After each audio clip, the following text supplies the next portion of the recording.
স্বামী তার স্ত্রীর কাছে আসে না, স্ত্রী তার স্বামীর কাছে আসে না। বিয়ে হলো সাহাবী একজনের 3 দিন হয়ে গেল, 3 দিন 3 রাত্র পার হয়ে গেল, সে তার স্ত্রীর সাথে বন্ধু দেখা করতে এখনো আসে না। চুরিও করে না, মদও খায় না, গাঁজাও খায় না, ইয়াও করে নেশাগ্রস্ত না। সে নামাজ পড়ে, শুধু রোজা করে আল্লাহকে ডাকে, আল্লাহর গোলামি করতেছে। দেখতে দেখতে দেখতে দেখতে বন্ধু 3 দিন 3 রাত্র পার হয়ে গেল। 3 দিন 3 রাত্র পার হয়ে যাওয়ার পরে এবার বন্ধু কি করলেন, আমার নবী ওই ছেলের বাবা বন্ধু পুত্রবধূর কাছে আসলেন। পুত্রবধূর কাছ থেকে তার ভালো মন্দ জানার জন্য এসে ডাক দিলেন বৌমাকে। বৌমা সালাম দিলেন। সালাম দেওয়ার পরে এবার ওনার পুত্র সম্পর্কে যখন জিজ্ঞেস করলো, এবার স্ত্রী একটা ডাক দিয়ে বলল, শ্বশুরকে ডেকে বলতেছে, বাবা গো, আপনার ছেলে অত্যন্ত নম্র, অত্যন্ত ভদ্র, অত্যন্ত পরেশগার, অত্যন্ত সুচরিত্রের অধিকারী, উত্তম চরিত্রের অধিকারী। বাবা, বিয়ে হয়েছে, কবুল বলে শরীয়তের আইনে বেদে আমাকে ঘরে তুলে নিয়ে এসেছে। আজকে 3 দিন পার হয়ে গেল গো, এখনো পর্যন্ত আমি আপনার ছেলেকে দেখতে পাইনি। জোরে জোরে আল্লাহু আকবার। কয়দিন পার হয়ে গেল? 3 দিন পার হয়ে গেল। বাংলা বই থেকে বন্ধু কালেক্ট করা এগুলো হাদিস শরীফ, এগুলো এই শিক্ষাগুলো আমাদের যদি গ্রহণ করতে পারি, তাহলে এই দুনিয়ায় হব আমরা ধন্য এবং পরকালে আমরা হব 100% পুরস্কার প্রাপ্ত। ঠিক কিনা বলেন? এবার বন্ধু 3 দিন হয়ে গেল, বন্ধু আসতে পারে না, এখনো পর্যন্ত ছেলেটা তার স্ত্রীর কাছে আসলো না। এবার বাবা পৃথিবীর কাউকে বন্ধু বললেন না, দৌড়ে চলে গেলেন প্রাণের নবীর কাছে, যাইয়া নবীকে সালাম দিলেন, ইয়া রাসূলুল্লাহ, ইয়া হাবিবাল্লাহ, নবী গো, ও প্রাণের নবী, আমার ছেলেটাকে 3 দিন হলো আমার সন্তানকে বিয়ে করিয়েছি। আজকে 3 দিন 3 রাত্র পার হয়ে গেল, এখনো সে তার বউয়ের সাথে দেখা করলো না।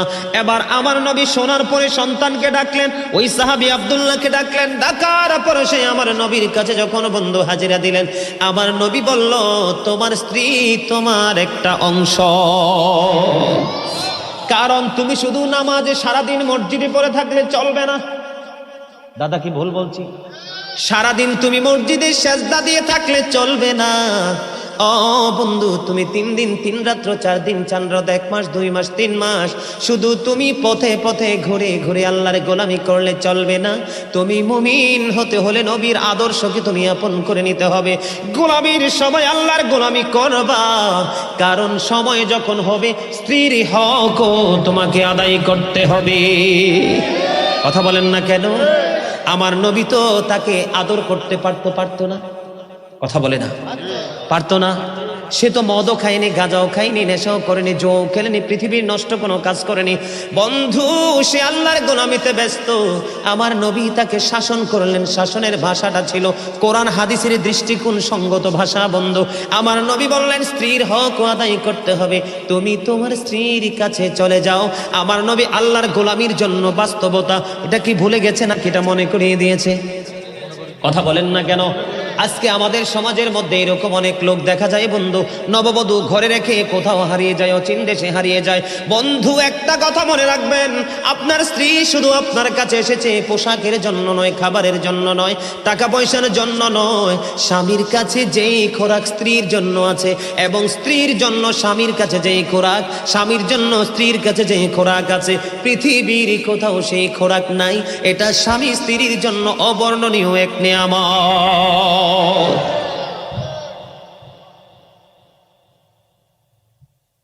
মনু হাসতা চকির ফিন্নি কি হয়েছে?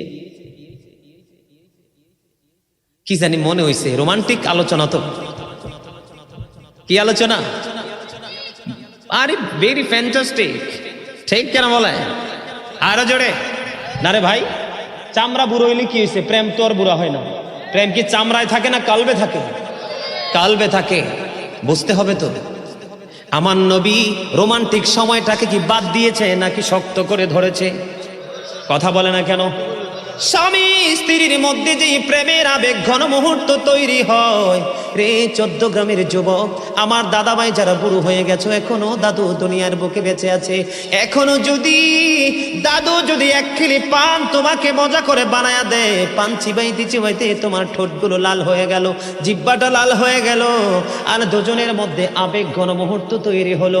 আমার নবী বলেছে স্বামী স্ত্রী এই রোমান্টিক সময়টাতে যদি 1টা ঘন্টা যদি কাটাইতে পারে রে, তাহলে 1 বছরের নফল ইবাদতের সওয়াব দিয়ে দিবে। আমার নবী আমলের জন্য কি স্বামী স্ত্রীর প্রেম কি অস্বীকার করলো, নাকি শক্ত করে বেঁধে দিল? এরে যুবক, বউকে কষ্ট দিও না। স্বামী স্ত্রী যদি কিয়ামতের দিন কমপ্লেইন করে, তুমি যত বড় মোল্লা সাহেব হাজী সাহেব হও, নসিবই জুটবে না। আমি আমার মা আমার বোনদেরকে বলতে চাই, কখনো স্বামীর কলিজায় আঘাত দিও না, কারণ স্বামীর কলিজায় আঘাত দিলে তোমার জীবনে জান্নাত জুটবে না। বন্ধুরে আমার, আমি ওই ভিতরের দিকে যাইতে চাই না, আমি শুধু আপনাদেরকে এক্সাম্পল দেব। আজকে নিতে রাজি আছেন না নাই? আমার এই আলোচনা আপনাদের কাছে ভালো লাগে? ইমানদারের কাছে ভালো লাগবে, কারণ এগুলোর মধ্যে বিন্দু পরিমাণ কোনো গলদ নাই। আমি সব সময় বলি, বন্ধু আইসো ভবে যাইতে হবে কবরে, হিসাব নিকাশ দিতে গো হবে হাসরে। আল্লাহুম্মা লা মুহাম্মাদ ওয়া আলা আলি মুহাম্মাদ ওয়া আলা আলি মোহাম্মদ। কারবা বাহারি কারবা ঘর কারবা কি, যখনই চলিয়ারে যাবে প্রাণ পাখি। আল্লাহুম্মা মহব্বতে মোহাম্মদ ওয়া আলা আলি মোহাম্মদ। জোরে জোরে বলেন আলহামদুলিল্লাহ। বন্ধুরে আমার, এই জন্য বলেছি অটো দিয়ে রিক্সা দিয়ে চিনজি দিয়ে আসলে আপনি সওয়াব থেকে বঞ্চিত হয়ে যাবেন। যার বাড়ি যত দূর সে তত বেশি নিয়ামতের অধিকারী হবে। এইগুলো হলো আমার রাসূলের আদর্শ, নবীর শিক্ষা। আজকে সেই শিক্ষা থেকে দূরে এত দূরে চলে গেছি, মনে হয় যেন সুখ ও চিন পড়ে চলে গেছে। বন্ধুরে আমার, এবার আমি আপনাদেরকে আরেকটা জায়গায় নিয়ে যাব। বিশাল লম্বা জামাত শুরু হয়ে গেল, বিশেষ করে জুমার দিন অনেক লম্বা সময় মুসল্লিরা মসজিদে থাকতে হয়, হয় কি হয় না? অনেক লম্বা সময় মসজিদে থাকতে হয়। আসার পরে খুতবার বাংলা তরজমা হয়। প্রথমত মসজিদে গিয়ে বন্ধু সুন্নাত নামাজগুলো পড়ে কি পড়ে না? এখানে অনেক সময় বন্ধ পার হয়ে যায়। ইমাম সাহেব যখন মসজিদে কদমটা বাড়িয়ে দেয়, উনিও সুন্নাত নামাজটা আদায় করার পরে বাংলা তরজমা শুরু হয়ে যায়। তারপরে আবার বন্ধু যারা সুন্নাত পড়তে পারেনি, জামাতের আগে খুতবা পড়ার আগে আবার 4 রাকাত সুন্নাত পড়ার সুযোগ দেয় কি দেয় না? দেওয়ার পরে ইমাম সাহেব বন্ধু খুতবা নিয়ে দাঁড়িয়ে যায়, পুরো আরবি খুতবাটা দিয়ে দেয়। খুতবা দেওয়ার পরে বন্ধু জামাতে দাঁড়িয়ে যায়। অনেক লম্বা সময় মসজিদে পার হয়ে যায়। অনেক সময় দেখা যায় বড় বড় জামায়াতে বন্ধু মানুষের কাজের দিকে তোয়াক্কা করে না, মানুষের কর্মের দিকে তোয়াক্কা করে না, ব্যবসা বাণিজ্য নষ্ট হয়ে যাচ্ছে সেই দিকে তোয়াক্কা করে না, কারো বাগান ধ্বংস হয়ে যাইতেছে পানি সেচের ব্যবস্থা করতে হবে সেই দিকে তোয়াক্কা করে না। লম্বা কেরাত ধরে বসে থাকে, আছে না নাই? কথা বলেন না কেন? আরো জোরে বলেন, আছে না নাই? বন্ধুরে আমার, সূরা বাকারা তেলাওয়াত করে, সূরা আলে ইমরান তেলাওয়াত করে, বড় বড় তেলাওয়াত করে। এখানে অসুস্থ ব্যক্তিও তো থাকতে পারে, কথা বলেন না কেন?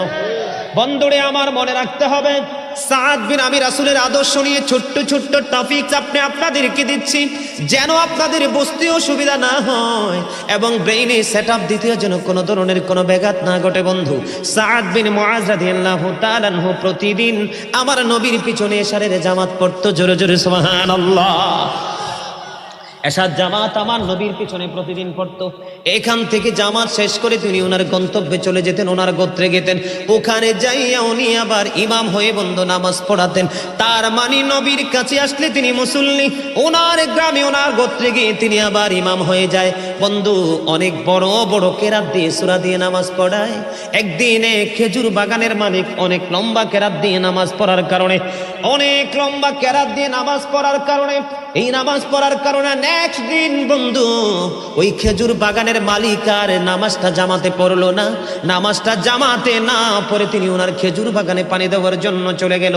খেজুর বাগানে যখন পানি দেওয়ার জন্য বন্ধু চলে গেল, এবার ওই আমার নবীর কাছে বন্ধু খবরটা চলে গেল কি সাদ বিন মুআজ রাদিয়াল্লাহু তাআলা আনহু লম্বা কেরাত দিয়ে জামাত ধরেছে। জামাত ধরার কারণে আরেকজন মুসল্লির খেজুর বাগানের পানি দেওয়ার সময় মাইনাস হয়ে যায়। সে আজকে জামাতে নামাজ পড়লো না, সে একা একা নামাজ পড়ে খেজুর বাগানে পানি দেওয়ার জন্য চলে গেল। এবার আমার নবী সাদ বিন মুআজকে ডাকলেন এবং যিনি নামাজ ছেড়ে চলে গেল বন্ধু তাদেরকে জরুরি ডেকে পাঠালেন। যাওয়ার পরে বন্ধু যিনি খেজুর বাগানে পানি দেওয়ার জন্য চলে গেল, আমার নবী খেজুর বাগানে যিনি পানি দেওয়ার জন্য চলে গেল, ওনাকে একটা শব্দ ওনার বিরুদ্ধে তিনি দাঁড় করায়নি। সাদ বিন মুআজ ছিল সেই মসজিদের ইমাম, সেই গোত্রের ইমাম। তাকে বলল তুমি কি বিশৃঙ্খলা সৃষ্টি করতে চাও? বন্ধুরে আমার জোরে বলেন আল্লাহু আকবার। নবী ইমাম সাহেবকে শাসন করলেন। কাকে? ইমাম সাহেবকে শাসন করলেন, তুমি কি ফিতনা সৃষ্টি করতে চাও, বিপর্যয় নামিয়ে আনতে চাও? কেন গো নবী, কেন গো? আমার নবী বলেছেন ইমানদারের কাজটা পর্যন্ত ইবাদত। কথা বলেন না কেন? ইমানদারের কাজ কি? কথা বলে না কেন? কারণ বন্ধু খেজুর বাগানে যখন পানি দিবে, খেজুর গাছগুলো কি থাকবে? একবারে সতেজ থাকবে। ফল যখন আসবে নিজেদের অভাব মিটাতে পারবে। অন্যথায় এই বাগান থেকে অন্য এক শহর থেকে আরেক শহরে বন্ধু খেজুর সাপ্লাই দিয়ে দিয়ে মানুষের অভাব অর্থনৈতিক চাকাকে আরো শক্ত করতে পারবে। ঠিক কিনা বলেন? এই জন্য আমার নবী বলে দিয়েছে সাদ বিন মুআজকে, বন্ধু যখন বড় জামাতে যখন তোমরা দাঁড়িয়ে যাবে, ছোট্ট ছোট্ট কেরাত দিয়ে তোমরা নামাজ পড়াবে। কারণ তোমাদের পিছনে মুসল্লি অনেকের হাজত থাকতে পারে, অনেক সমস্যা থাকতে পারে।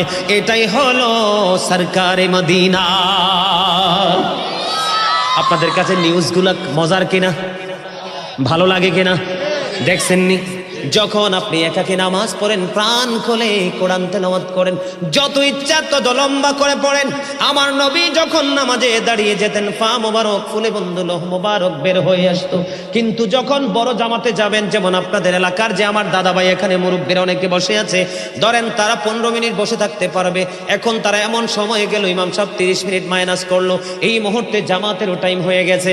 এখন কি উনি বাড়িতে যাবে না জুমার দিনের পবিত্র জুমার নামাজের জামাত ছেড়ে দিবে? কোনটা করবে? আমি কিন্তু এক্সাম্পল দিয়েছি আপনাদের, জাস্ট একটা ফর্মালিটি আপনাদের সামনে তুলে ধরলাম বন্ধু। এখানে আমার নবী ইবাদতকে, আমার নবী, আমি তো ভাবছি খেজুর বাগানের মালিককে নবী শাসন করবে। কাকে? কিন্তু নবী খেজুর বাগানের মালিককে শাসন করলেন না, শাসন করলেন ইমাম সাহেবকে। জায়গা বুঝে, সময় বুঝে, উপস্থিতির উপর নির্ভর করে তোমাকে কাজ করতে হবে। কোন ধরনের বিপর্যয় সৃষ্টি করা যাবে? কথা বলেন না কেন? নামাজের মতো ইবাদত, কোরআন তেলাওয়াতের মতো তোর মধুর ইবাদত। আমার নবী এখানে বাস্তবতাকেও প্রাধান্য দিয়েছেন। ঠিক কিনা বলে? এই যে খেজুর বাগানকে টিকিয়ে রাখতে হবে, সময় মতো পানি দিতে হবে, সেচের ব্যবস্থা করতে হবে। তাহলে বন্ধু শুধু কি ইবাদত দিয়ে পৃথিবী চলবে? কথা কয় না? কথা বলেন না কেন? এই জন্য আমি আপনাদেরকে বলবো বন্ধু, যখন ইবাদতের সময় হয় চট করে ইবাদত করে ফেলবেন। যখন কাজের সময় হবে কাজ করবেন। যখন অসুস্থ হয়ে যাবেন আপনার শারীরিক চিকিৎসা আপনি করবেন। একটার জন্য আরেকটাকে ছেড়ে দিতে হবে না।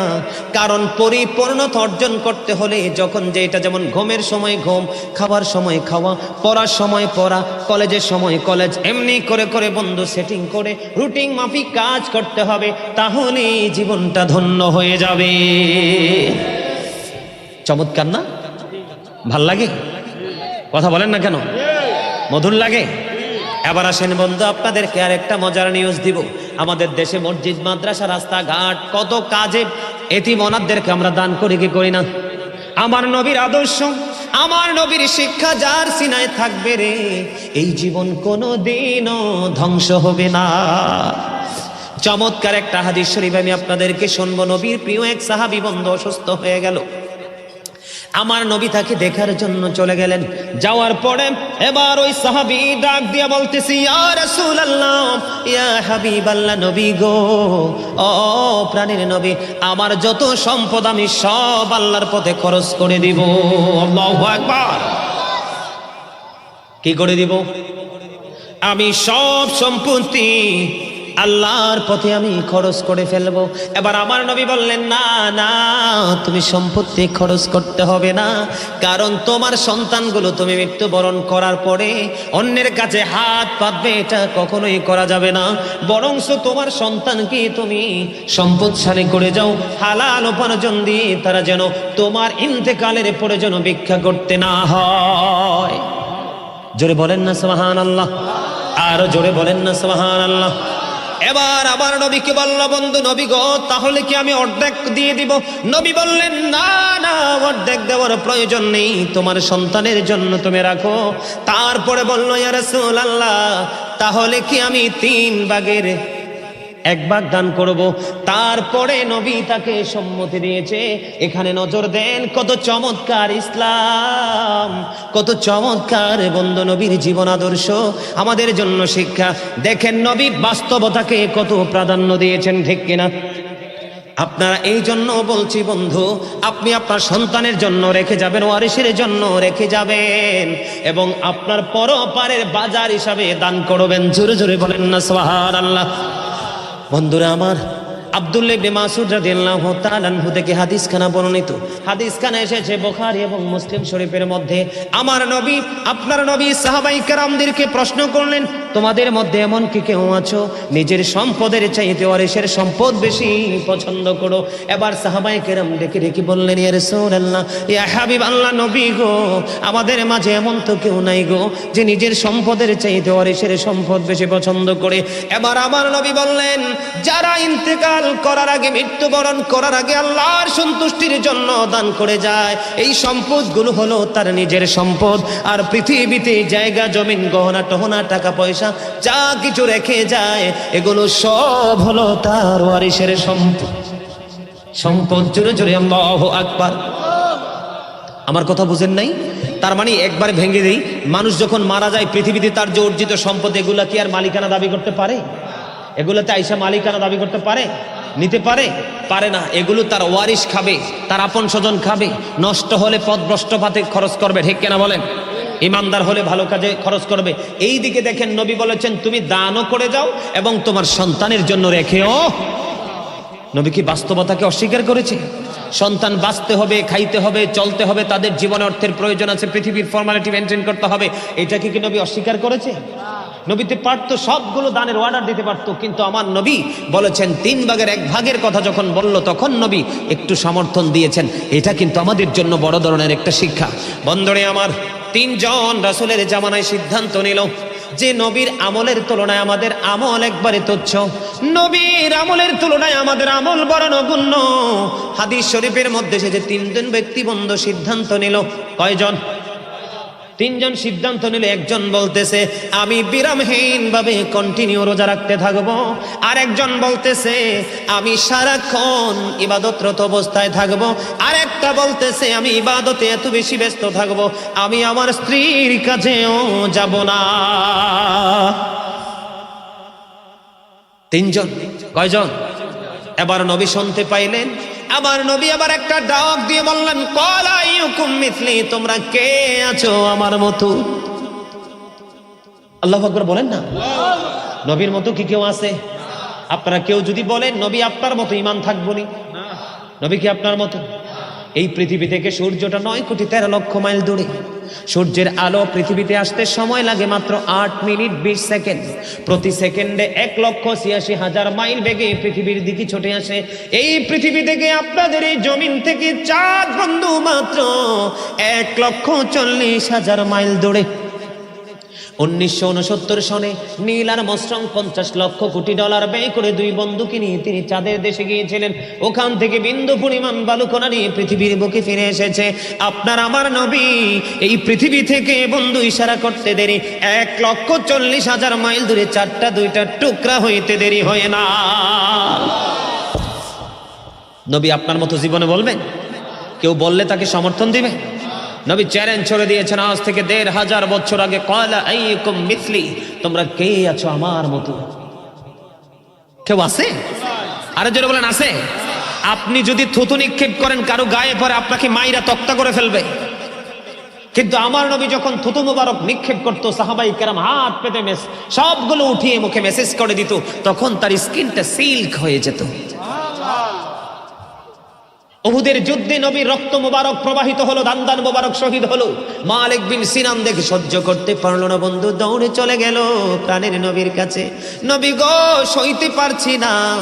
আমার নবী রক্ত মুবারক চষতে শুরু করলো। মালিক বিন সিনান, নবী বলল ফালায়া দাও ইয়া রাসূলুল্লাহ, আল্লাহর ইজ্জতের কসম করে বলছি গো নবী, আমি আপনার একটা ফোঁটা রক্ত উহুদের জমিনে পড়তে দিব না গো নবী। এই কথা বলে বন্ধু নবী রক্ত মুবারক চষতে শুরু করলো। রক্ত মুবারক চুষতে চুষতে চুষতে চুষতে সব রক্তের ফোঁটা মোবারক চোষা যখন শেষ হয়ে গেল, আমার নবী হাদিস শরীফের মধ্যে এসেছে, গোটা পৃথিবীর ইমানদারদেরকে ডেকে ডেকে বলল, রে আমার উম্মত, তোমরা দুনিয়ায় যদি কোনো জান্নাতি মানুষ দেখতে চাও তাহলে মালিক বিন সিনানকে দেখে না। আল্লাহু আকবার। নবীজি রক্ত মোবারক খেয়েছে। কোথাও লেখা আছে কোরআন হাদিসে যে নবী রক্ত মোবারক খেতে হবে, তার জন্য জাহান্নামের আগুন হারাম? বন্ধু আমি আমার ওয়াজটা এখানে রেখে আরেকটু এক্সাম্পল দিব, নিতে রাজি আছেন?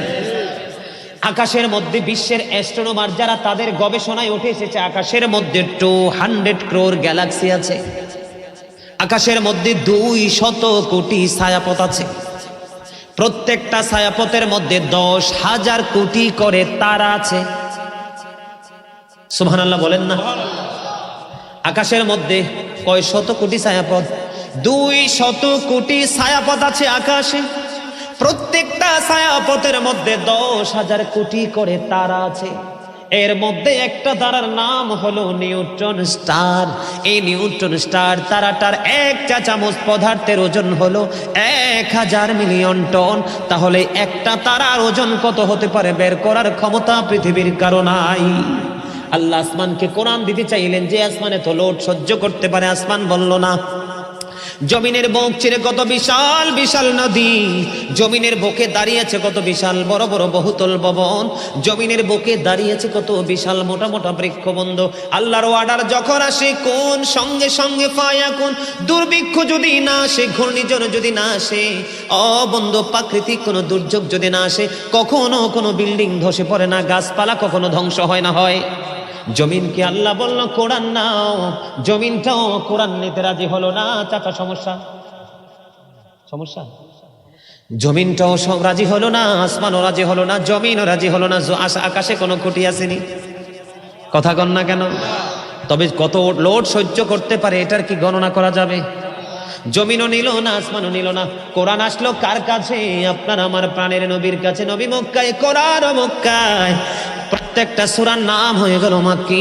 নবী মদিনায়, কোরআন মদিনায়। প্রত্যেকটা সূরার নাম হয়ে গেল মাদানী। তাহলে নবী কোনদিন আমাদের মতো হতে পারে? আমার আগে আমার ভাই মাওলানা মোহাম্মদ হেলাল উদ্দিন সাহেব আলোচনা করেছে, নবী যে সূরা বনী ইসরাইলে 15 পারায় প্রথম আয়াতে বনী ইসরাইলে আল্লাহ মেরাজের খবর দিয়েছে। সূরা নজমে পর্যন্ত আল্লাহর মেরাজের, আল্লাহর হাবিবের সাথে দেখা করেছে, সেই বয়ান করেছে। বন্ধু, একটা আসমান থেকে আরেকটা আসমানের দূরত্ব 500 বছরের রাস্তা। শুধু আসমান পাড়ি দিতে লাগবে 3,500 বছর। কত? 3,500 বছর পরে বন্ধু সিদরাতুল মুনতাহায়, ওখানে গিয়ে বন্ধু বাহন চেজ বোরাক চেজ রাফরাফ এমন করতে করতে আল্লাহর আরশ পর্যন্ত বিশাল লম্বা আলোচনা। বন্ধু নবী এশার নামাজ পড়ে উম্মে হানির গড়ে এখান থেকে ফেরেশতা এসে ডাকলেন, জমজমের কিনারায় নিলেন। ওপেন হার্ট সার্জারি হলো, তার মানে সিনা সাক হলো। কি হলো? আস্তে আস্তে করে করে করে করে বন্ধু শেষ পর্যন্ত গেল। এই রজনীতে আবার নবী ফিরে আসলো। কেমনে বুঝে মানুষ নবী আপনার আমার মতো? বন্ধুরে আমার, এখন তিনজন সিদ্ধান্ত নিলে একজন বিবাহিত স্ত্রীর কাছেই যাবে না। এমনি করে করে তিনজন যখন সিদ্ধান্ত দিল, আমার নবী বললেন তোমরা কে আছো আমার মতো? হাজার জনম চেষ্টা করলেও আল্লাহর নবীর মতো করা কোনোভাবেই সম্ভব নয়। তোমাকে ইবাদত করতে হবে, পৃথিবীর কাজও করতে হবে। একটা মানুষের কাছে তার নিজের দায়িত্ব থাকে, তার পরিবারের দায়িত্ব থাকে, তার সমাজের দায়িত্ব থাকে, রাস্তায় চলতে গেলে রাস্তার হক থাকে। মানুষ যখন মারা যায় তার জানাজা দিতে হয়, এটাও মুসলমানের একটা হক। দাস দেখা হওয়া মাত্র সালাম দিতে হয়, ক্ষুধার্তকে বন্ধু খাবার খাওয়াইতে হয়, হাঁচি দিলে তার জবাব দিতে হয়, অসুস্থ হলে তার সেবা করতে হয়, কেউ ডাক দিলে তার ডাকে সাড়া দিতে হয়, মৃত্যুবরণ করলে তার জানাজায় অংশগ্রহণ করতে হয়। একটা মানুষ প্রত্যেকটা কাজ যখন ধাপে ধাপে ধাপে ধাপে স্টেপ বাই স্টেপ যখন করতে পারবে, তাহলে সে হয়ে যাবে মুমিন। কথা কি বুঝে আসছে? কথা বলেন।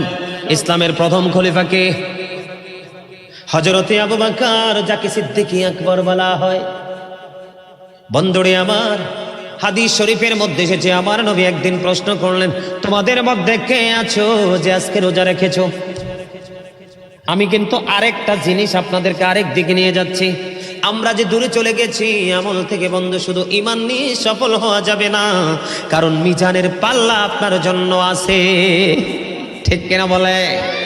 আমার নবী যখন প্রশ্ন করলো আজকে কে আছো রোজা রেখেছো, আবু বকর ডাক দিয়ে হাত উঠালেন, ইয়া রাসূলুল্লাহ আমি রোজা রেখেছি।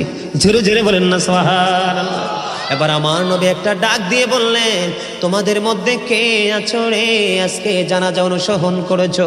এবার আবু বকর হাত তুললেন, ইয়া রাসূলুল্লাহ আমি গো জানাজা অনুসরণ করেছি।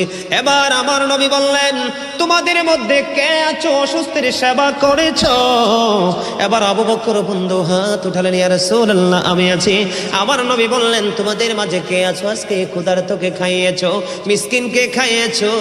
এবারও আবু বকর হাত তুললেন। এবার আমার নবী ডাক দিয়ে বললেন, এই চারটা গুণ যার মধ্যে পাইলাম সে জান্নাতি জান্নাতি।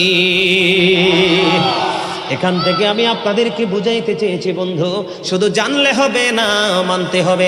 কারণ আমলহীন গান যেন বৃষ্টি শূন্য মেঘমালা, কৃপণ ধনী মানুষ যেন ফল ছাড়া গাছ, লজ্জাহীন নারী যেন লবণ শূন্য খাবার, তওবাহীন যৌবন যেন চাল শূন্য ঘর, অত্যাচারী বাদশা যেন রক্ষক শূন্য মেষপালক। আমার কথা কি আপনারা বুঝতে পারছেন? বন্ধু, আমাদের আল্লাহকে রাজি করার জন্য রাসূলের ওয়ার্ডার, রাসূলের সিস্টেম নিয়ে আমাদের কম্পিটিশন করতে হবে।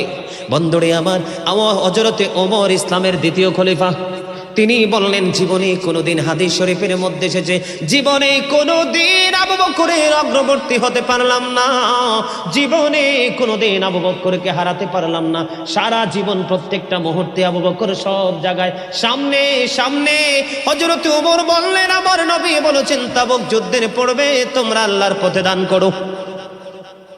তখন ওমর বললেন, আমার কাছে আল্লাহর হুকুম, তখন নিয়ামত সম্পত্তিও ছিল।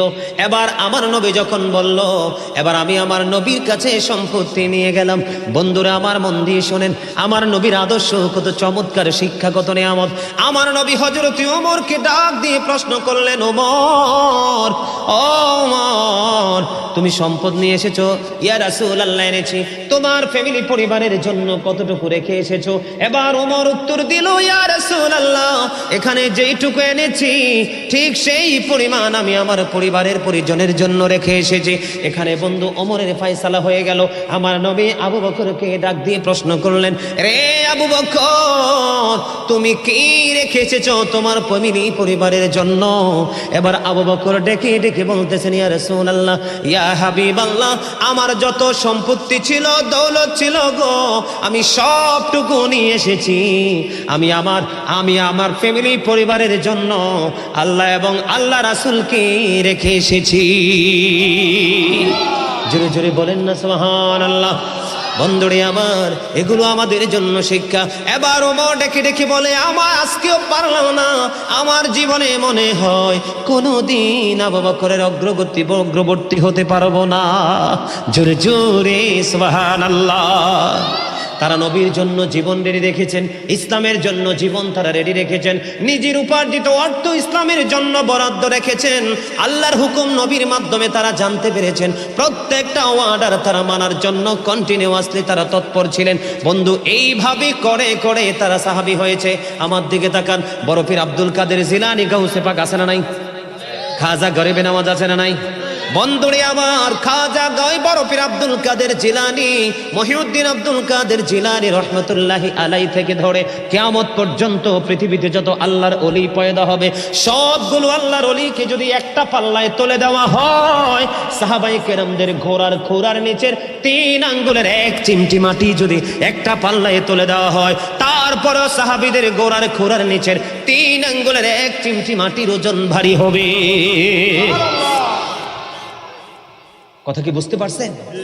সম্মানিত উপস্থিতি, অনেক লম্বা আলোচনা হয়েছে, আর আলোচনা করব না। আর একটু করবো? আপনারা শুনবে? আর একটু শুনবে? মাশাআল্লাহ মাশাআল্লাহ। এই একটা হাসি হচ্ছে প্রেমের হাসি, আর একটা হাসি হচ্ছে উপহাসের হাসি। এই উপহাসের হাসি যদি হাসো তাহলে কিন্তু ধ্বংস হয়ে যাবা, শেষ। একদম স্ট্রেট ফরওয়ার্ড কথা। হাসি একটার মধ্যে থাকে মাধুর্য, আর একটা থাকে মাধুর্যহীন। কথা বলেন, আমার কথা কি বুঝতে পারছেন? আমার দিকে তাকান। তো এই যে আমি কথাগুলো বললাম, এই কথাগুলো থেকে কি আপনারা কিছু অনুভব করতে পারছেন? আমি বোঝাইতে চাই আপনাদেরকে, আজকের যে মাহফিলটা হলো, এই মাহফিলের জন্য কিন্তু আমি আমার আজকের দিনে ফ্যামিলি, পরিবার, আমার আপন স্বজন, আমার পাড়াপড়শি, তাদের প্রতি আমার যে দায়িত্ব আছে, মাহফিল করতে হবে, মাহফিলে আসতে হবে, এই জন্য আমি তাদের দায়িত্বকে অবহেলা করে এড়িয়ে দিব, এইরকম কোনো শিক্ষা আমার নবী দেয় নাই। আমি আপনাদেরকে এটাই বুঝাইতে চেয়েছি। সম্মানিত উপস্থিতি, আমি আপনাদের সকলকে বিনীতভাবে অনুরোধ করব, এখন বর্তমান প্রেক্ষাপট নিয়ে একটু আলোচনা করব, যেহেতু এখানে ইয়াং ম্যানরা আছে, একটু আলোচনা করা দরকার না? নিতে দরকার আছেন তো? আপনারা নিতে প্রস্তুত আছেন তো? আপনাদের এলাকায় কি বিয়ে শাদীতে গান বাদ্যযন্ত্র হয়? হয়? ইমাম সাহেবরা কি আবার ওই বিয়ে বাড়িতে যাইয়া দাওয়াত খায়? টাকা পয়সা লয়? নাউজুবিল্লাহ, নাউজুবিল্লাহ বলেন। কারণ এই স্টেজে যদি, আমার কথা শোনেন, ধরেন একটা এক্সাম্পল দিই, 2 দিন ব্যাপী মাহফিল, হ্যাঁ, গতকালকে যদি এই স্টেজে গান বাদ্যযন্ত্র হতো, আজকে কিন্তু এই স্টেজেই প্যান্ডেলে দিনের দাওয়াত কোনোদিনও হতো না। কারণ যেখানে হারাম কাজের সূচনা হয়, সেখানে কখনোই হালাল কাজ হতে পারে, এটা হারাম। বর্তমান প্রেক্ষাপট, যুব সমাজদেরকে নিয়ে একটা কথা বলবো। The music and musical instrument will be increased. কিয়ামতের পরবক্ষণে গান বাদ্যযন্ত্র বেড়ে যাবে, এটা কিয়ামতের আলামতের মধ্যে অন্যতম একটা আলামত। আমার দিকে তাকান, বিয়ে কি ফরজ না? এখনকার ছেলে মেয়েগুলো কি দুষ্ট হয় না ভদ্র হয়? কেন জানেন? আমি তো টক তেঁতুলের বীজ যখন মাটিতে বপন করেছি, এটা কিন্তু কিছুদিন আগে এই বীজ থেকে গাছ উঠেছে না? পরিপূর্ণ হয়ে যখন তেঁতুল ধরবে, তেঁতুলটা কি মিষ্টি হবে না কি টক হবে? আমি বীজটা যেমন এনেছি, ঠিক ফলটাও তেমন হবে। তো আপনি বাবা মা তো নষ্ট, বর্তমান প্রেক্ষাপটের বাবা মা তো নষ্ট, বর্তমান প্রেক্ষাপটের বাবা মা ম্যাক্সিমামই দুষ্ট, বর্তমান প্রেক্ষাপটের পিতামাতা ম্যাক্সিমামই পথভ্রষ্ট, লানত-প্রাপ্ত, অভিশপ্ত। কেন জানেন? কারণ বাবা মা দুজনের আলিঙ্গনটা হয় কোরআন হাদিসের আইনের বিরুদ্ধে থেকে। কোরআন হাদিসের আইন মোতাবেক বিয়ে হয় না। আমি আপনাদেরকে বলি ছোট্ট করে, আমার রাসূল বলেছেন, মাঠে পানি দিলে যেমনি ফসল তৈরি হয়, ঠিক গানের মাধ্যমে একটা মানুষের কলবে তেমনি নোংরামি তৈরি হয়। আমার রাসূল বলেছেন, গানের আসরে যারা যায় ওরা পাপী। গানের আসরে যাওয়া পাপী লোকদের কাজ, কান লাগাইয়া গান শোনা ফাসেকদের কাজ, আর গান থেকে মজা নেওয়া কুফুরির অন্তর্ভুক্ত। অনেকে গান শোনার পরে বলে না যে গানটা অনেক সুন্দর বা মজা, খুব ভালো লাগছে, সেই ভালো লাগছে বলা মানি কুফুরির অন্তর্ভুক্ত, কুফুরি করে ফেলা। রং দেখছো, হন রঙের ডিব্বা দেখো নাই। কি বলছি বুঝতে পারছো? তামাশা শুরু করেছো, তামাশার শেষটা দেখো নাই। তোমাদের যেই বর্তমান ইয়াং মেন যারা আছো, তোমরা ম্যাক্সিমামই পথভ্রষ্ট। বন্ধুরে আমার নবী আরো জানিয়ে দিয়েছেন 14 গ্রামে ওয়াইয়াহুজ্জুন, তারা হজ করবে। 14 গ্রামের যুবক হাসি হাসো না। যারা হাসতেছো তোমাদের হাসিটাও কলঙ্কজনক হাসি, কারণ আমি বলছি কোরআন হাদিসের কথা আর তুমি করছো তামাশা। তুমি বেয়াদব এবং সীমালঙ্ঘন হওয়ার জন্য এইটুকুই যথেষ্ট, ঠিক কিনা বলেন? আল্লাহ বলেছেন ইন্নাল্লাহা লা ইয়াহদি মান হুয়া মুসরিফুন কাযাবুন। আছে না নাই? আল্লাহ বলেছেন ইন্নাল্লাহা লা ইয়াহদি মান হুয়া মুসরিফুন কাযাব। কিও আল্লাহ রাব্বুল আলামিন বলেছেন মিথ্যাবাদী এবং সীমা লঙ্ঘনকারীদেরকে আল্লাহ সৎ পথে পরিচালিত করেন না, হেদায়েত দেয় না। কিও মিথ্যা বললাম? আল্লাহ রাব্বুল আলামিন বলেছে বন্ধু, নবী বলেছেন আল্লাহ মানবে, রাসূল মানবে, হজ করবে, নামাজ পড়বে, রোজা রাখবে, আর রাসূলুল্লাহ তারপরেও কি তাদের এই সাজাটা বহাল থাকবে? নবী বলেছে হ্যাঁ, তারপরেও তাদের এই সাজাটা বহাল থাকবে, কারণ তারা গান বাদ্যযন্ত্রের আসর বসাইবে। বুঝতে হবে। এজন্য বলছি রং দেখছো, রঙের ডিব্বা দেখছো না। তামাশা শুরু করেছো, শেষটা দেখো নাই। চাবুক দেখেছো, চাবুর বেত্রাঘাতের কত যন্ত্রণা সেটা দেখো নাই। কি মনে করেছো তোমরা এই পাওয়ার যেই কোনো মুহূর্তে লেস হয়ে যেতে পারে? Just time, no complain and no argument. কোনো তর্ক, কোনো বিতর্ক, কোনো ধরনের কোনো কিছু চলবে। আমি যে বলেছিলাম মনে আছে নি? মানুষের এই একদম চুপ, একবারে চুপ না থাক। এরা থাক, এদেরও দরকার আছে, কারণ এরা আলোচনা শুনতে শুনতে একদিন বুঝবে দোষ তো আপনাদের মুরব্বীদের। আপনারা আগে আসতে পারেন নাই? আপনাদের মসজিদেও পিছনে যেয়ে বসেন, একবারে বারান্দায় 0 পয়েন্টে বসেন। আজানের টাইম দিলে চিন্তা করেন, ঘড়ি দেখেন জামাত কখন হবে, জামাত কখন হবে, জামাতের টাইম ধরে ধরে মসজিদে যান। আপনারা আগে আসতে পারেন না? জুমার দিনে যাইয়া দেখি প্রথম কাতারে বাচ্চারা বসে আছে। আরে এগুন আর হেগুন ব্যাগুন একরকম, ঠিক কিনা বলেন? ব্যাগুন একই রকম। আমি এদেরকে আন্তরিক মোবারকবাদ জানাই। আরে মনে করবেন যেদিন মনে করবেন বাচ্চারা একবারে সাইলেন্ট হয়ে গেছে, চুপ হয়ে গেছে, মনে করবেন কিয়ামত খুব কাছে। বাচ্চা, এদের স্বভাবই হবে বাচ্চার মতো। এদেরকে আদর দিয়ে ভালোবাসা দিয়ে ধীরে ধীরে গড়ে তুলতে হবে। আপনারা জানেন কয়টা বাবা মা সন্তানের দায়িত্ব পালন করছেন? যদি বাবা মা সন্তানের দায়িত্ব পালন করতেন, আজকে আপনার ছেলে মসজিদ ছেড়ে গানের আসরে যেত না। হাইয়া আলাস সালাহ শোনার পরেও বন্ধুরবাসী বাজারে আমার কানে কানে সেই সুরে কান দিত না। কয়টা বাবা মা দায়িত্ব পালন করেছেন? রাসূল বলেছেন আদিবু আওলাদাকুম আলা সালাতি হিসালিন হুব্বি নবিকুম ওয়া হুব্বি আহলি বাইতিহি ওয়া আলা কিরাআতিল কোরআন। রাসূল বলেছেন তোমরা তোমাদের সন্তানদেরকে 3টি বিষয় শিখাও। একটা হলো হুব্বি নবিকুম, teach the love of the prophet, নবীর প্রেম শিখাও। ওয়া হুব্বি আহলি বাইতিহি, ও টিচ ফ্যামিলি লাভ, নবীর পরিবারের ভালোবাসা শিখাও। এরপরে বলেছেন ওয়া আলা কিরাআতিল কোরআন, learn to recite the holy Quran, কোরআন তেলাওয়াত শিখাও। কয়টা বাবা মা সে দায়িত্ব পালন করছেন? বাচ্চাটা একটু মাথা তোলা হইলে নিয়ে ভালো করে খাইতে জানে না, বাবা এবিসিডি পড়ো। আলিফ বাতা পড়ানোর কোনো খবর নাই। আজকে সমাজে দায়ী আপনারা, আমরা। বাবারা মনে রাখতে হবে, এই আমার দিকে তাকান। Every parent should take care their children very carefully. প্রত্যেকটা পিতামাতার উচিত তাদের সন্তানের দায়িত্ব যত্ন সহকারে পালন করা। আর আমরা সন্তান হিসাবে we should Obi our parents. আমাদের প্রত্যেকের উচিত আমাদের পিতামাতাকে মান্য করা। কথা কি বুঝতে পারছেন? আপনি মোবাইলে গান শোনেন, ঘরে টিভির পর্দায় শোনেন, বিয়ে বাড়িতে যায় শোনেন, অথবা টাকা খরচ করে গানের আসর বসান, অবস্থা কখনোই ভালো হবে না। আপনি যখন গান বাদ্যযন্ত্রের মাধ্যমে বিবাহের সূত্র তৈরি করবেন, এই বাচ্চা দেখবেন ওয়া ওয়া বলে কাঁদবে, একটা দুইটা কথা বলতে পারে, খাবার খাওয়াইতে পারবেন না। মোবাইলটা দিতে দেরি, বাচ্চা দেখবেন চুপ হইতে দেরি হবে না। এটাই বাবা মার জন্য সবচেয়ে বড় অভিশাপ। মনে করতে হবে। এই আমার দিকে তাকান বন্ধুরে আমার, আগামী দিনে দেখবেন বাংলাদেশ মেধাশূন্য হয়ে যাবে। কি হয়ে যাবে? মনে রাখবেন গাজী সুলাইমান আল কাদরি একটা কথা বলবে, কারণ বন্ধু তাদের প্রতিভাকে বিকাশ করার জন্য কোনো এক্সাম্পল তারা দিতে চায় না, কোনো এক্সাম্পল নিতে চায় না, কোনো প্লেসকে তারা বেছে নিতে চায় না। জন্মের পরে মোবাইল নামক এক অভিশপ্ত বস্তু তার হাতে চলে আসে, এটার মধ্যে যত দুষ্ট, যত চরিত্রহীন, যত নোংরামি সব কিছু দেখে দেখে বাচ্চার বিবেকটাকে শুরু থেকে মস্তিষ্কটাকে একবারে ধ্বংস করে দেয়। এখান থেকে বেরিয়ে আসতে হবে, জাতিকে উন্নতির ধারাবাহিকতা ধরে রাখতে হবে বন্ধু। এখান থেকে আমাদেরকে সচেতন হয়ে আসতে হবে। এবার আমি যদি যাই বন্ধু, আরেকটা টপিক দিব, নিবেন কিনা? ম্যাক্সিমাম যুবকের পরনে জিন্স প্যান্ট। আমাকে রিসিভ করার জন্য কয়েকটা মোটরসাইকেল গেল, নজর দিয়ে চাইয়া দেখলাম এখানে আমার লগে একটা আছে, এটাও গেছিল মনে হয়, গেছিল না আগে আনতা একটা গেছে, এটার পরনেও জিন্স প্যান্ট আছে না নাই? ওই এনে একটা বসে রয়েছে টুপিওয়ালা, জিন্স প্যান্টওয়ালা আছে না নাই? ওই আমার লগে আইছে আমার একজন সঙ্গী, হ্যাঁ ও সরকারি চাকরি করে, কিন্তু দেখতে বেড়া সুট্টু, বেড়া কি সুইটটা, কিন্তু খোলে শুধু গিটটা।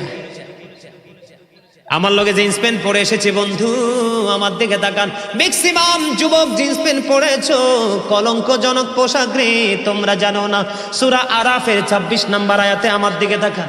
আল্লাহ রাব্বুল আলামিন বলেছে, ইয়া বানি আদম কদ আনজালনা আলাইকুম লিবাসান ইউওয়ারি সাওয়াতিকুম ওয়া রিশান ওয়া লিবাসুত তাকওয়া যালিকা খায়র।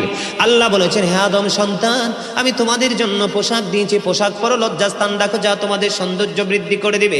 এখানে সবচেয়ে বড় মজার কথা হলো লিবাসুত তাকওয়া যালিকা খায়র।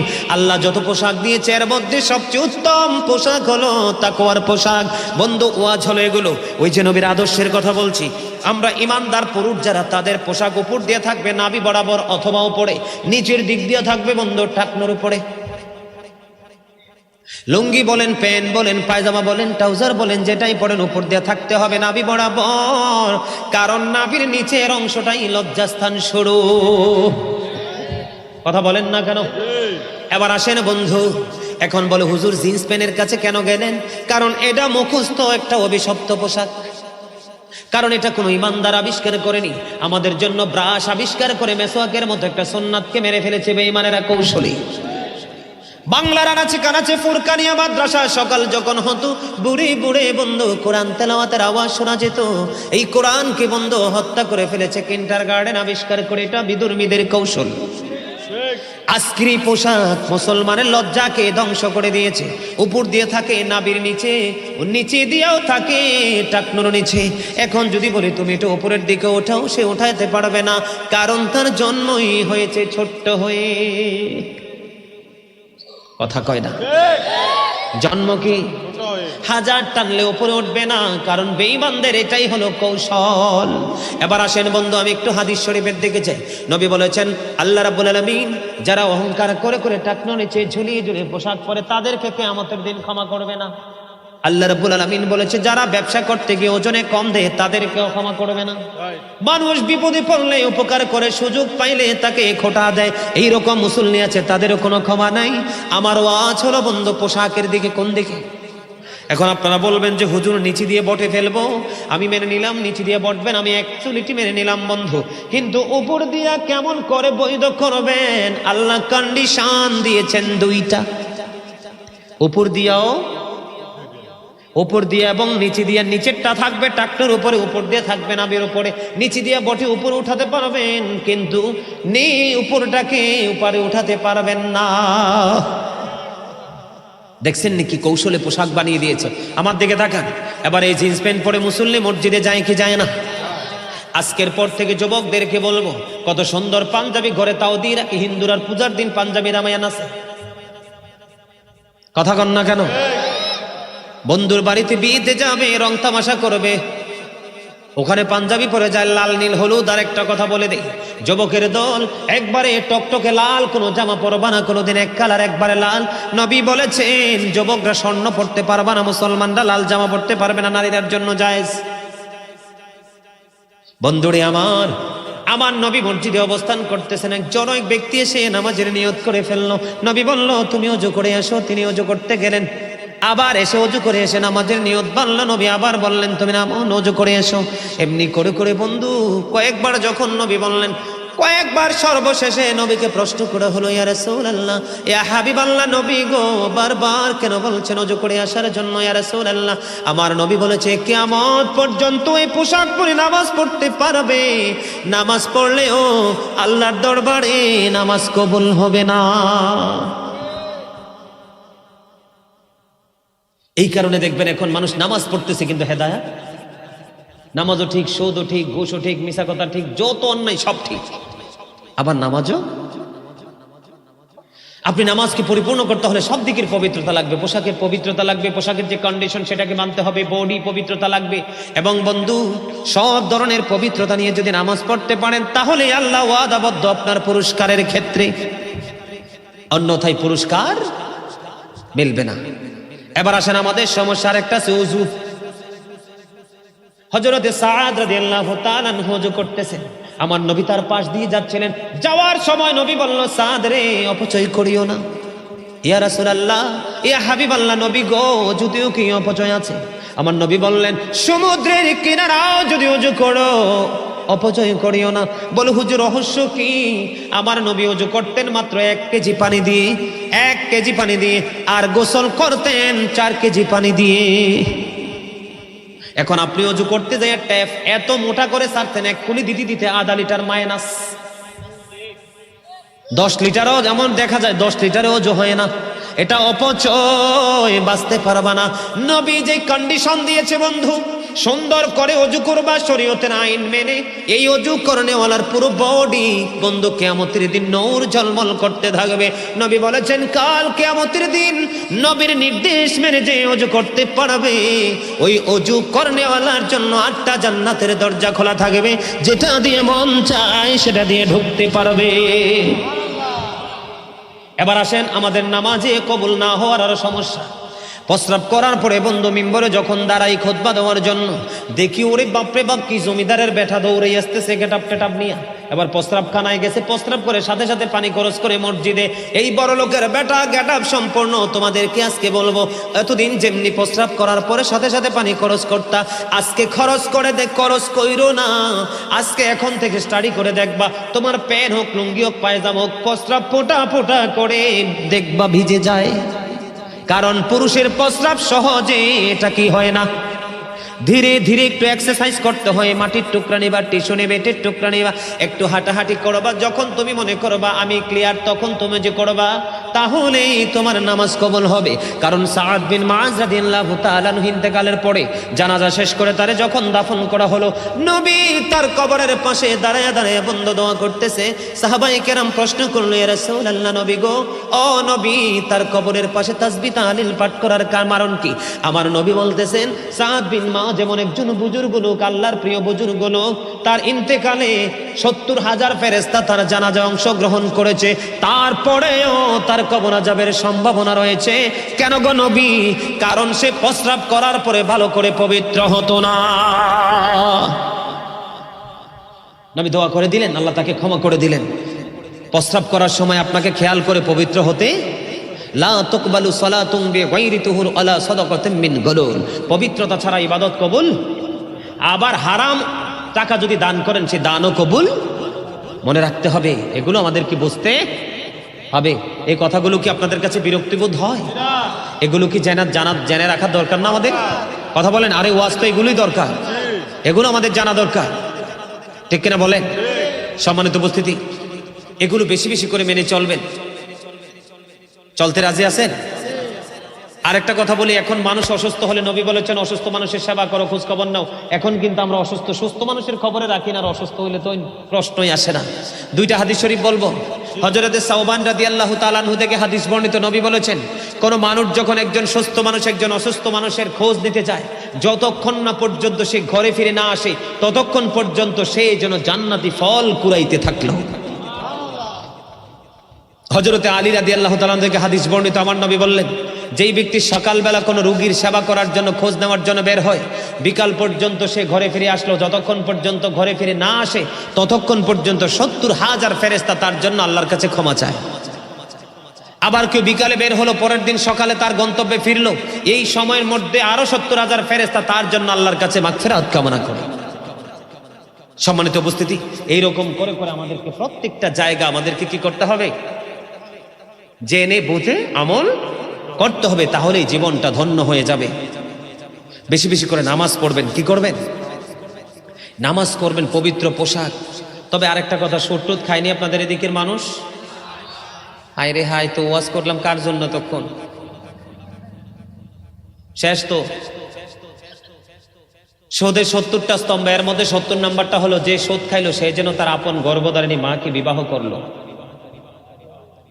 যে সুদের মাধ্যমে 1 টাকা উপার্জন করলো সে যেন 36 বার জিনা করলো। নবী মেরাজে গিয়ে একটা গোষ্ঠীর কাছে দিয়ে যাচ্ছিলেন, নবী দেখলেন এক একটা পেট ঘরের মতো বড় বড় মোটা মোটা। নবী জিব্রাইলকে বললেন, এরা কারা? আবার নবী বলল, জিব্রাইল বলল, ইয়া রাসূলুল্লাহ, এরা আপনার একদল নামদারি উম্মত, এটি যে সারা জীবন সুদ খাইছি। আমার নবী বলে, এটির পেটের মধ্যে সাপ আর বিচ্ছু আমি নবী দেখতে পাইতেছি। সাপের চরিত্র কি? আদর করে না সবল দেওয়া। সুদখোর সম্পর্কে অনেক তথ্য দিয়েছে, যে নোংরা যিনি সুদ খায়, যিনি সুদ দেয়, যিনি সুদের সাক্ষী হয়, যিনি সুদের ইসলাম লেখে, সুদ সম্পর্কে 1 মিনিটের কথা বলে যারা সাপোর্ট দেয়, সবার জন্য একই রকমের সাজা। এদের জন্য হাদিস শরীফের মধ্যে এসেছে একটা খাবার বরাদ্দ, তিনাতুল খাবাল। ইয়া রাসূলুল্লাহ, খাবারটা কি? নবী বলেছেন, আরেকটা জাহান্নামের নিংরানু, রক্ত, পুজ অথবা ঘাম। নাউজুবিল্লাহ বলেন না। শোনেন, আজকের পর থেকে বেশি বেশি করে তওবা করবেন। কি করবেন? যেই ব্যক্তি আল্লাহকে ভয় করে মাছির মাথার সমপরিমাণ 1 ফোঁটা চোখের জল ফালাবে, 1 ফোঁটা, কয় ফোঁটা? মাছির মাথার সমপরিমাণ, তার জন্য জাহান্নামের আগুন হারাম হয়ে যাবে। এখন শীতকাল না, শীতের দিনের সম্পর্কে একটা হাদিস শরীফ কইতাম নেই। সম্মানিত উপস্থিতি, আমার নবী শীতের দিনে বের হলো। বের হওয়ার পরে হঠাৎ করে নজর দিয়ে দেখলেন গাছের পাতা বিরামহীন ভাবে ঝরে ঝরে পড়ছে। তো পড়তে দেখে আমার নবী গাছের ডাল ধরলেন। ধরতে দেরি, যেটা এমনি ঝরে লাগলে তো আরো বেশি ঝরে। কথা বলে না কেন? আরো জোরে। তখন হাদিসের রাবিকে ডাক দিলেন, উনি উত্তর দিলেন, লাব্বাইকা ইয়া রাসূলুল্লাহ, আমি